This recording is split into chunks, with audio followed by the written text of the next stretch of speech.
এখন এগুলো সব ওই পাশে বিয়োগ করে নাও। তো এই পাশে 0 না লিখে এই পাশে 0 লিখবো না, ঠিক আছে? আর এটা লেখো a square x square minus 2acx plus c square minus b square minus b square x square. বুঝেছি? বুঝেছি না বুঝিনি? x স্কয়ার কমন নেব এখান থেকে, a square minus b square এত into x square minus 2acx plus c square minus b square equal 0। আদর্শ আকারে প্রকাশ হয়ে গেছে, আদর্শ আকারে প্রকাশ হয়ে গেছে। কিন্তু এখন একটা জিনিস দেখো, এখানে এটাকে 2 নম্বর দিই আর এটাকে 1 নম্বর দিই। 1 নং সমীকরণের মূল আলফা বিটা। 1 নং সমীকরণের মূল কি?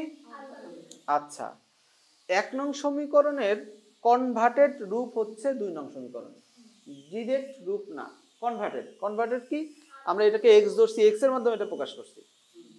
তাহলে খেয়াল করো, এইখানে এখানে কি হলো, tan থিটা পরিণত হলো x এ। tan থিটা পরিণত হলো কিসে?